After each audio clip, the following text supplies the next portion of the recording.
peristiwa padi pencabulan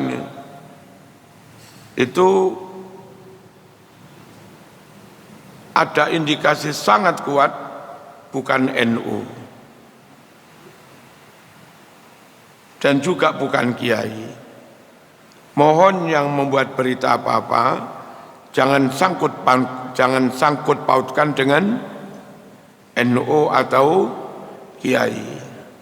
Kalau tukang suwuk, iya, tukang suwuk. Tapi kiai ini kudu ngalim tenan, biyen mondok neng di bertahun-tahun, gurune sopo, dina-dina penggaweane ngemulang santri, bimbing umat ngisi pengajian pundi-pundi, di waktu senggang membaca kitab atau ngarang. Wih jenenge kiai tenan. Kalau itu enggak dilakukan, ya jenenge duduk kiai. Makanya ketika ditangkap aparat, ditakoni, jenengmu sapa? Kan nyebut ya. Namamu siapa? Kiai sapa? Jawab ya mbak, saya bukan kiai. Nah, kalau duduk kiai ngelakoni ngono kuwi, lalu netizen atau siapa nulis kiai mencabuli, niku nyun sewu ngelek-ngelek jenenge kiai, menjatuhkan nama kiai. Ujung-ujungnya membuat umat gak percaya nang kiai, bahaya. Ngoten. Paham nggih? Lalu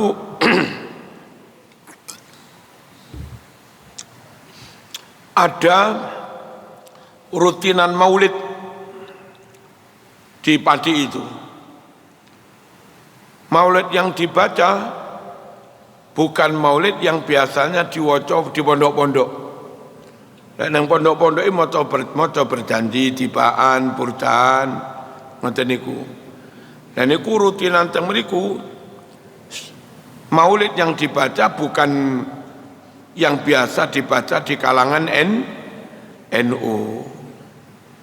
Itu maulid yang biasa dibaca oleh kelompok lain di luar Nahdlatul Ulama. Lalu nama majelis hadrohnya itu juga nama-nama yang asing bagi NU, tapi nama itu biasa familiar di kalangan non NU.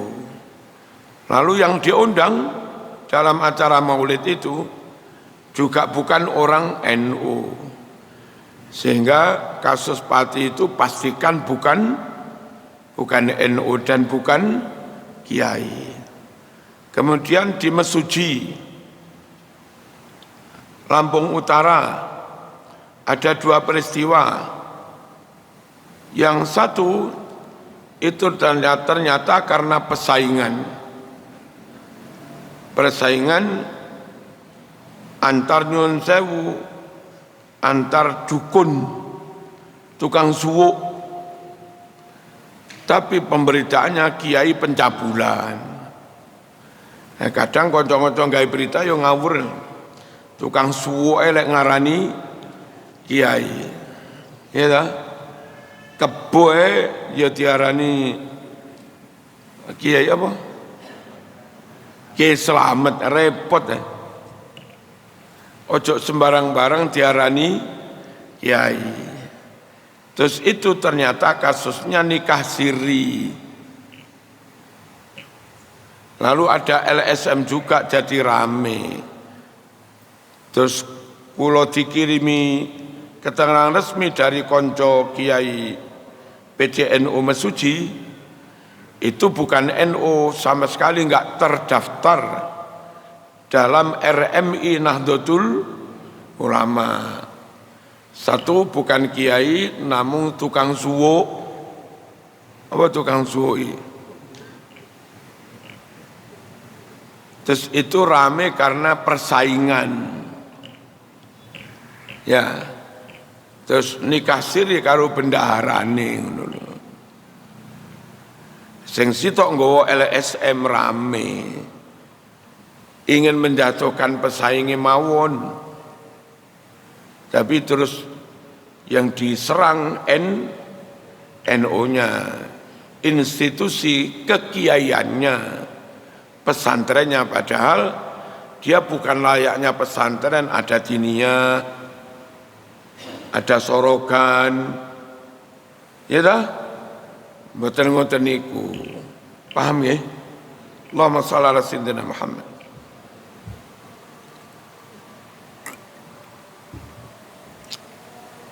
Lalu yang di Jawa Barat sama sekali bukan NU. Bisa dilihat dari dandanannya, namanya di NU itu hampir enggak ada. Pesantren Al-Furqan ini hampir enggak ada. Enek pesantren Umar bin Khattab hampir enggak ada. Paling lek enggak jeneng tokoh ya tokoh Jawa. Pesantren Sunan Kalijogo ngoten niku. Jadi yang di Jawa Barat mbuh pesantren mbuh mboten, yang jelas bukan NU. Lalu kira-kira setengah tahun yang lalu di Kalbar beritanya pencabulan kiai. Kula ngebel mereka enten Gus Fahmi keturunan ngundang lagi mriki. Biyen ngundang kula. Niku ternyata wong Kristen mualaf. Masuk Islam. Terus ndamel bimbel. Pemberitaannya kiai ngelakoni, padahal niku pemilik bimbel sanes kiai.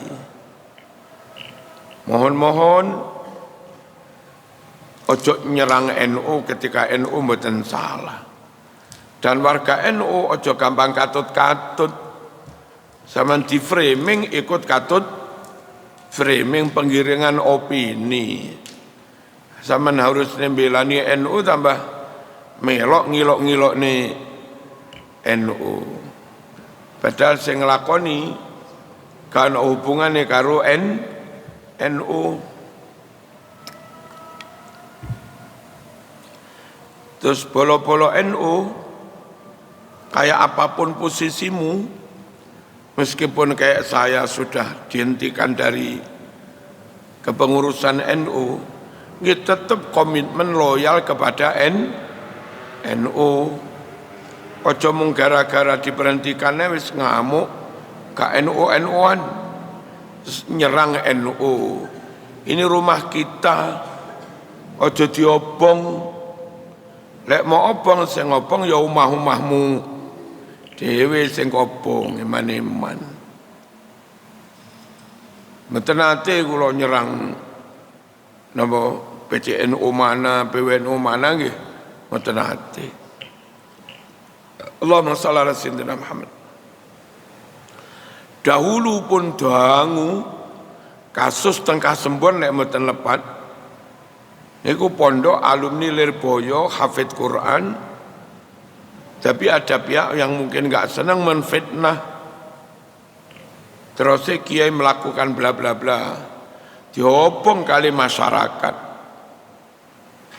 ditangani polisi sampai teng pengadilan negeri Kepanjen.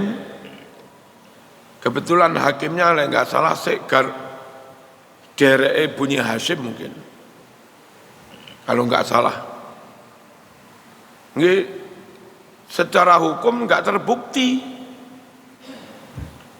nggak melakukan, nggak apa, akhirnya divonis bebas. Tapi bagi penfitnah divonis bebas, dia kalah di pengadilan itu nggak masalah.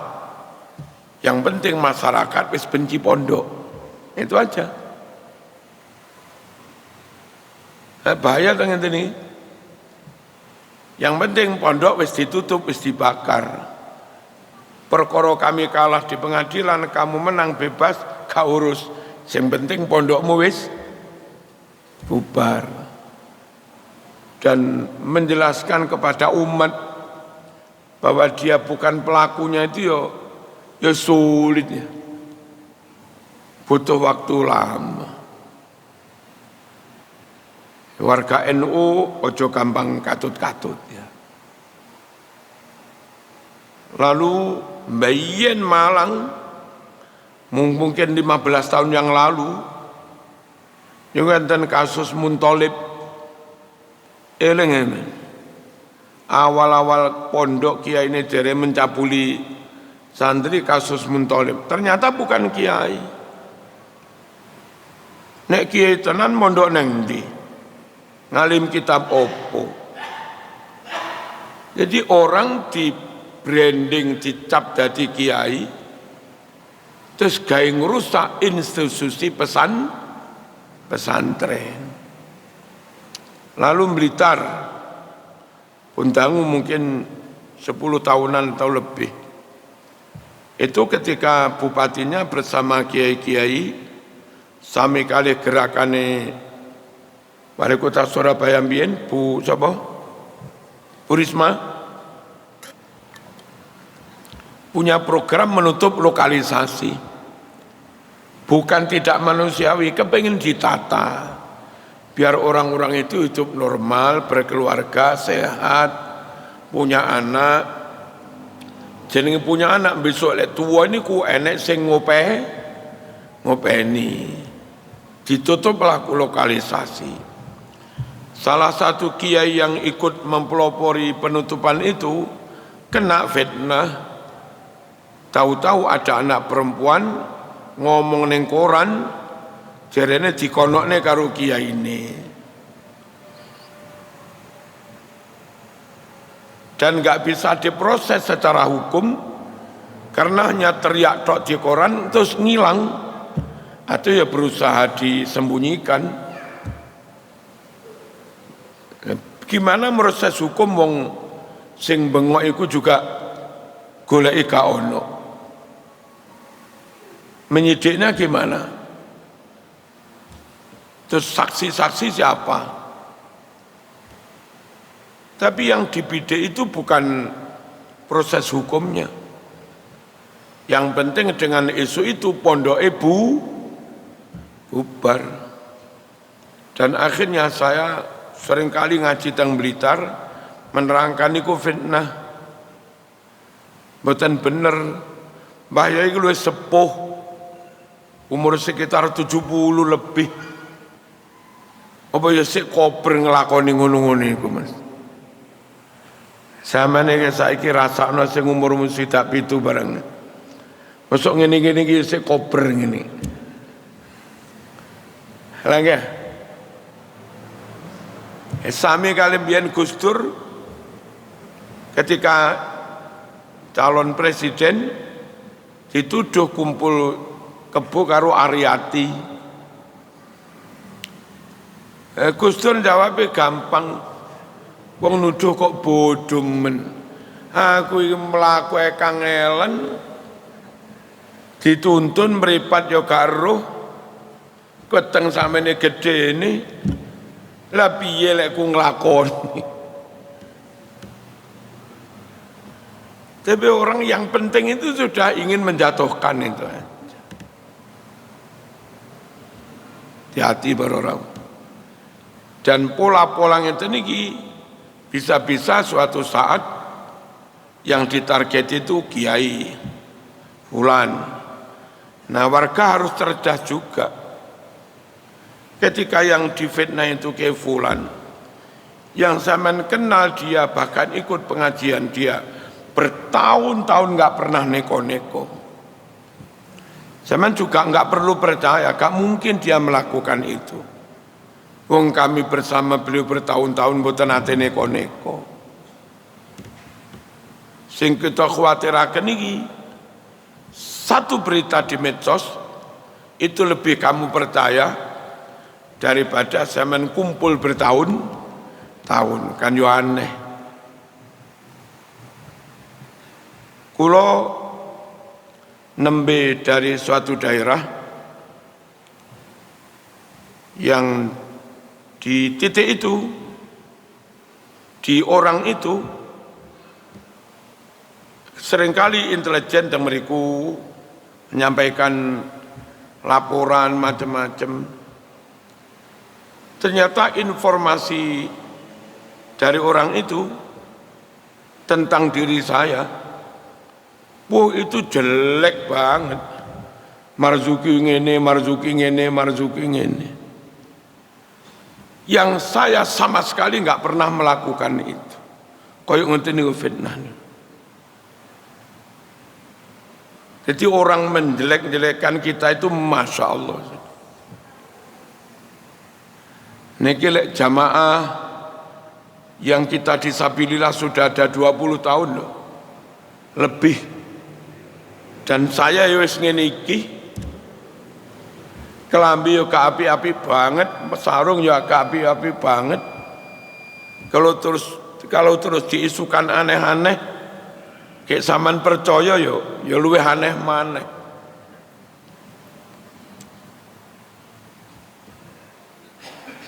Saking takutnya kalau saya naik di NU itu sampai kayak begitu itu. Suara-suara sumbang tentang diri saya itu. Kalau lagi ngerti lek kula dituduh ngono-ngono. Enggak usah tak buka di sini, tapi ya, itulah fitnah. Allahumma shalli ala sayyidina Muhammad. Terus harusnya siapapun juga enggak perlu takut saya itu nyalon apa enggak.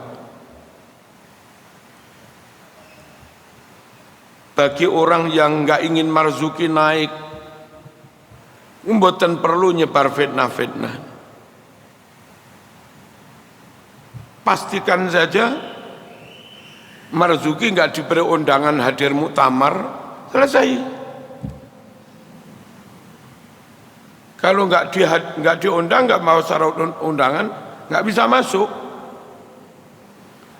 Nah kalau enggak bisa masuk, ya nggak bisa ikut dong, namanya nggak masuk, nggak bisa berproses. Ya, apa sih kok wedi-wedi lek kula nyalon? Jika kula lek gampang, wis gak jadi pengurus, gak diundang kan, mari. Nggih. Nggih. Lalu syaratnya harus punya sertifikat MK. Dan sampai sekarang saya meskipun lulus MK itu belum diberi sertifikat. Jadi untuk jika saya gampang, sertifikat nggak diberikan ya selesai sudah.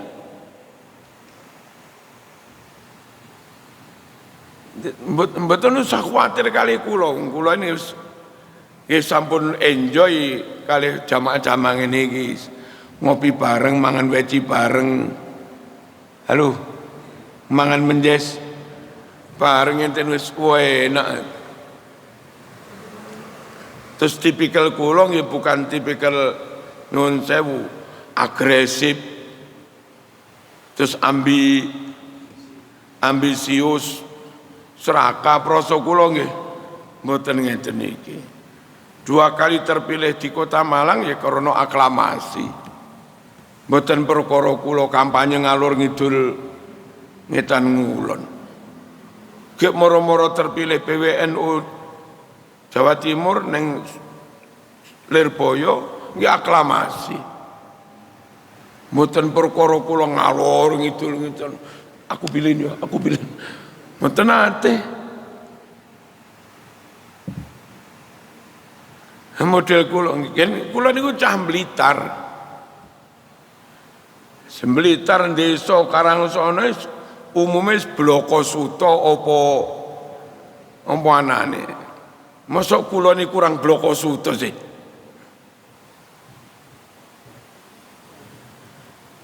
Ngoten. Terus pun dangu kula matur, kula niku lho mboten dadi pengurus mboten napa-napa. Dilarang dadi pengurus nggih mboten napa-napa. Tapi nyuwun aja difitnah. Ojo menyebar kebohongan. Sepisan kangge seminah iku dosa. Besok dihisab. Lek saaken. Mung perkara ingin mencegah fulan supaya enggak jadi dadak nyebar fitnah, akhirnya di ngadepi hisab berat. Terus nomor loro, kula niku bertahun-tahun nggih mulang ngaji ngeten iki. Nek kula diarani tukang ini, terus kono ono 1-2 murid jamaah santri yang rodok percaya karo fitnah itu. Terus ragu, Marzuki kurang ajar ya Pak. Marzuki kurang ajar. Akhirnya sekian tahun ilmu saking kula niku ambiar kabeh. Dek wis gak percaya. Nah sing berarti ilange keyakinan niki. Kangge murid-murid. Paham ya? Terus kula nggih enggak ada santri. Nek kula difitnah macem-macem, sing kula masakan santri alumni. Bagi pihak yang percaya dengan fitnah itu, ketika santri kula ngelamar teng mriku, jadi terima muridnya Marzuki, paling juga beda karo gurune kan ngono. Ya mesakne alumni. Makanya kula suwun, kula mbet dilereni mboten napa-napa. Tapi tolong ojo disebar fitnah macam-macam, mesakne sampean dhewe sing mitnah, mesakne jamaah malih mboten mantep, terus mesakne alumni, terus nggih anak putu kula piyambak, mungkin jangan-jangan anak putu kula ngalim hafid Quran, terus badhe ngedekne pondok napa-napa dicibir, watasi putune maling dadak. Kan mesakne anak putu ya. Jadi lek kula pengen clear, lek-lekan mboten namung masalah kepentingan kula, tapi nggih kepentingan semua sakne niku wae. Paham nggih? Terus kepada siapapun yang mendengar isu miring tentang kula, ojo disebar, langsung teng kula. Lek-lekan. Tabayun. Timbang malah dosa rasan-rasan. Ya. Para jamaah rahmakumullah, ada peristiwa beberapa jamaah haji karena ketahuan ikut mensponsori haji ilegal, akhirnya ketangkep, otomatis dideportasi nggak bisa haji. Terus itu penyelesaiannya bagaimana? Orang dari Jeddah sampun berpakaian ihram, niat ihram di Mekah atau sebelum nyampe Mekah ketangkep polisi dan harus pulang. Cara bertahallulnya, dia bayar dam di tempat, lalu setelah bayar dam di tempat, dia boleh tahallul cukur, terus ya nggak jadi haji, di penjara lalu pulang. Nah beberapa jamaah nggak ngerti, ketangkep polisi langsung tanpa bayar dam, tanpa cukur tahallul, terus proses pulang. Kalau tanpa bayar dam, tanpa tahallul, maka dia nyampe rumah statusnya masih ihram. Karena statusnya masih ihram, maka ya nggak boleh kumpul bojo wong se-ihram, nggak boleh nggawe celana wong masih ihram, nggak boleh ngetoki kuku, potong rambut, nggak boleh wangi-wangi wong masih ihram. Nah caranya bagaimana? Harus membayar dam, mungkin dititipkan travel atau KPIH untuk disampaikan ke sana. Paling harganya 4 juta, seharga kambing gede. Terus cukur, lalu membayar denda, membayar fidyah karena belum tahallul kok pakai celana, bayar denda. Mohon barangkali ada keluarganya yang begitu, penyelesaiannya kayak begitu. Paham nggih? Allahumma shalli ala sayyidina Muhammad. Lalu kula piyambak mboten setuju haji yang tidak resmi. Untuk bisa terlaksananya haji dengan baik, pemerintah Saudi sebagai penyelenggaranya itu mengeluarkan dana triliunan untuk memfasilitasi jamaah. Masang zam-zam, distribusi zam-zam untuk dikonsumsi jamaah haji. Lalu keamanan, lalu bikin ratusan ribu tenda di Arafah, di Mina, dan segala macamnya. Nah, haji itu kalau resmi, kan ada yang namanya biaya visa haji. Taruhlah visa haji itu 4 juta. Selama dia melaksanakan haji, dia menikmati fasilitas itu, karpet baru, suasana keamanan, angkutan bis yang gratis, zam-zam, boleh menginap di tenda, lalu langsung makan. Itu semua bagian dari biaya haji.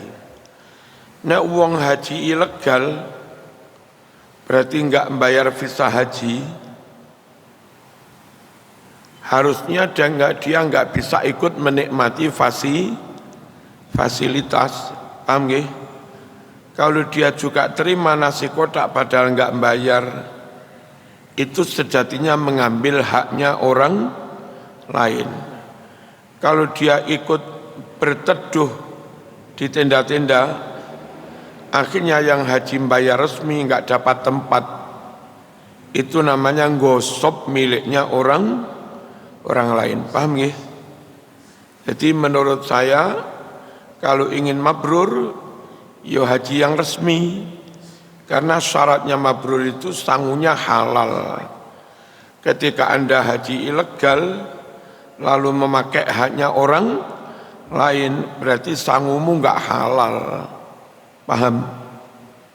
Kanjeng Nabi dawuh, lek ana wong haji sangune halal lalu mengucap labbaik Allahumma labbaik, Gusti Allah menjawab labbaik wa sa'daik. Cara terjemahane, sendika Gusti dawuh saya penuhi panggilanmu. Gusti Allah jawab, selamat datang, kau terima sowanmu, aku terima sowanmu, kan. Tapi lek haji sangune haram, ngucap labbaik Allahumma labbaik, Gusti Allah jawab la labbaik wala sa'daik. Ngoten niku hadis. Ya Allah, saya penuhi panggilanmu haji atau umroh. Jawab pangeran, gak labaikan, gak suwan-suwanan wis. Sangumu haram, bekalmu haram. Mohon jamaah-jamaah sabilillah atau yang mungkin dengar ini lewat YouTube, hindari haji yang tidak legal. Atau namanya haji ilegal. Dan nyuwun sewu kepada pemerintah, kepada Saudi, kepada aparat, ya mohon jangan main-main memainkan ngotak-ngatik daftar antri misalnya. Ojo antri kesuwen, itu yang menyebabkan orang cari jalan lain dan iso budal, termasuk tawaran haji ilegal, atau adanya aparat Saudi yang kena disogok ternyata. beres wis gak usah resmi engko kam Riyal. Kalau itu aparat Saudi masih mangsah disogok, akhirnya haji ilegal juga tetap ada. Ya, jamaah jangan haji ilegal, tapi mohon aparat baik Indonesia atau sana jangan bikin sistem atau bikin ribet proses yang sehingga orang sehingga telaten malah menerima tawaran haji napa ilegal. Allahumma shalli ala sayyidina Muhammad. Garwa kula punyai menyaksikan langsung betapa haji resmi yang bayar itu dirugikan. Jadi ketika sampai tenda di Mina, tenda itu sudah terisi. Padahal dalam daftarnya itu tendanya kloter sekian Malang. Tapi nyatanya sudah terisi. Dan kalau nggak bisa ngisi tenda, karena di Mina itu minimal 2 hari, yang nggak masuk tenda otomatis nggak dapat nasi kotak. Jadi dolim sangat ya. Ojo sampai haji ilegal. Allahumma shalli ala sayyidina Muhammad. Tapi repotnya ngene ku wau, krana aparat mereka mangsah disogok, haji ilegal jalan mawon. Ya repot nggih kadang apa aparatnya butuh bayaran maneh apa piye mereka nih. Polisi nih. Terus ada yang sampai jadi korban. Misalnya ini jalan dari Madinah menuju Mekah. Di sini ada checkpoint pemeriksaan. Mereka ini kendaraan yang bawa haji ilegal ini mandap teng mriki. Terus jamaah ini turun lewat sampingnya gunung. Berkilo-kilo kadang ya bingung barang, terus ono sing mati dehidrasi, kepanasan, ngelak. Harapannya nanti setelah melaku berkilo-kilo, mereka sudah sekian kilo setelah checkpoint, ketemu motor ini kumain, terus numpak mana.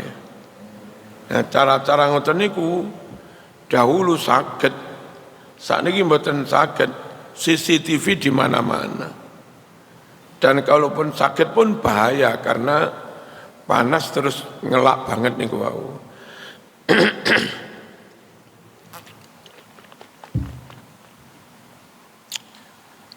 Lalu barangkali ada derek jenengan sing haji dipun pesen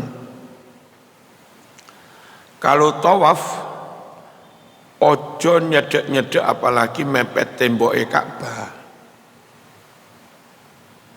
Mengapa? Di cedek tembok Ka'bah itu mbiyen enek pondasi. Pondasine Ka'bah. Nah, khawatir kalau nyedek Ka'bah dia tawafnya di atas pondasi. Tawaf itu di luar mengelilingi Ka'bah, bukan berdiri di atas pondasinya Ka'bah. Makanya kiai-kiai sing ngerti fikih mboten purun tawaf mepet-mepet niku. Jarak rada ado 2 meter napa-napa ngoten niku. Biar tidak di dalam pondasi. Paham mboten niki? Terus lek mepet-mepet biasa kalian demek-demek Ka'bah. Nah Ka'bah niku wangi. Kiswah niku wangi nemen. Kalau zaman ikhram sambil nempel-nempel wangi, kena fidyah, kena denda gawe wangi. Aman WA lek enten koncone pesene Marzuki tawaf aja nyedek-nyedek nemen neng Ka'bah ya. dijaraki 2 meter 3 meter ini aman. Kula biasa kalih jamaah nggih ambil jarak bisa 5 meter bar, lebih aman. Saderenge kula terus nih, mungkin enten pertanyaan masalah haji, masalah lain-lain monggo. Enten kula lanjut.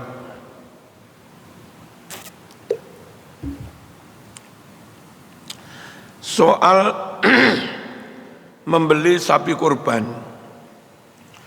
karena syarat sahnya sapi kurban itu minimal umur 2 tahun. Sementara sapi limusin Brahman itu 20 bulan wis gede. Tapi segede apapun yang durung umur 2 tahun ya durung sah. Jadi kalau bisa jamaah ngerti betul membedakan sapi iki wis tuwek apa durung. Sing paling eco sampean tuku nangane petani, peternak langsung. Dan dia amanah nginjogo salat, berarti enggak wani ngapusi. Sampean openi pirang wulan enjing wau napa-napa enten tamu niku ngopeni sapi itu tumbas pedet sapian saking ngawi tamu niki. Sapian itu umur sekitar 4 bulan. Diopeni 1,5 tahun 18 bulan. Niku pun gede, pun sakit pajeng 30 lebih. Lek beline bibit niku pas. Padahal umur tasik 22 wulan. Kurang 2 wulan lha ngoten lho. Gedene kaya ngono tibake dereng sah damel kurban. Mila kedah ngertos mau peni pira? Tak peni 20 wulan jak. Biyen tukune 4 wulan. Oh berarti 2 tahun oke. Khususnya sapi yang gede, sapi limusin, naik sapi Bali, sapi apa? Madura, terus sapi Sumbawa, sing pokonge putih-putih niku umur 4 tahun ya dereng gede banget ya. Sing penting sungune dawa, insyaallah wis sah, wis umur 2 tahun lebih. Kembali ke masalah haji badal. Saman pengen bayar wong ngajak nih bapakmu sing wis itu. Ternyata yang paling aman niku nek sakit njaluk tulung kiai-kiai Indonesia piyambak. Kan satu kloter niku ada ketua kloter, ada pembimbing, ada petugas kesehatan. Barangkali sing bimbing niku kiai wis haji bolak-balik. Jaluken Mbah Yai nyuwun ridhone haji niki jenengan niataken kangge bapak kula asmane fulan. Mengke pas ngelampahi nawaitul hajja wa ahramtu bihi an fulan bapake fulan fardhon lillahi ta'ala. Nyan ingsun ihram haji ngikramaken ngajakaken fulan bapake si fulan fardhon lillahi ta'ala.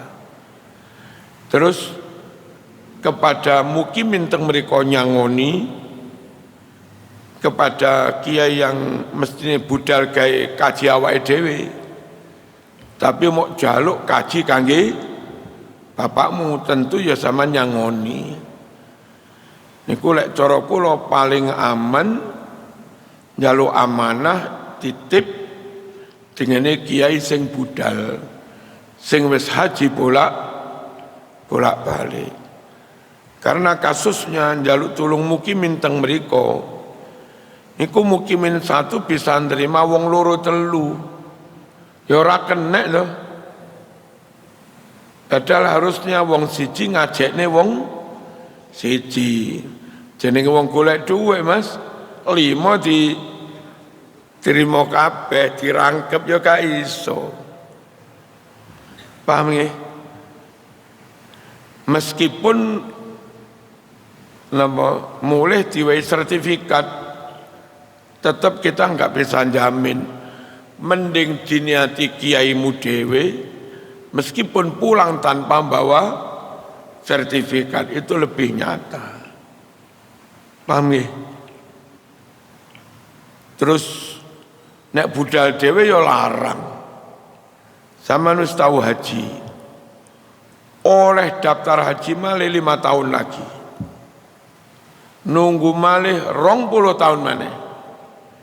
Iso-iso 20 tahun. Zaman saiki mari mulai haji umur 45. Iso daftar umur 50. Mari ngono nunggu 20 atau 20 tahun. Ngajak nih bapakmu lagi umur 75 bisa. Sowe. Nenek haji yang ndang budal, haji plus, regane larang Mas, 250. Iso budal 10 tahun 5 tahun.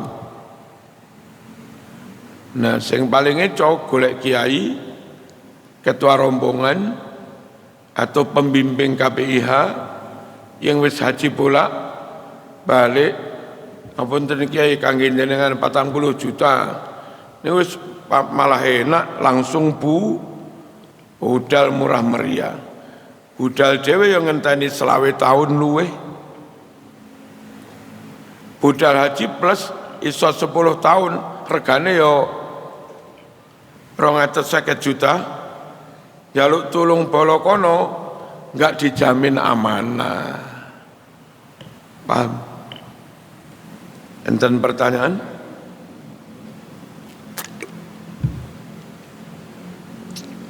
Monggo lek tanglet, monggo.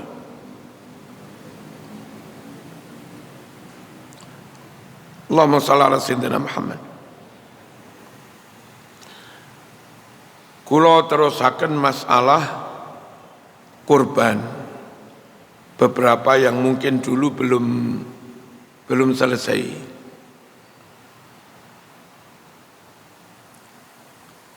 Terus pundi menawi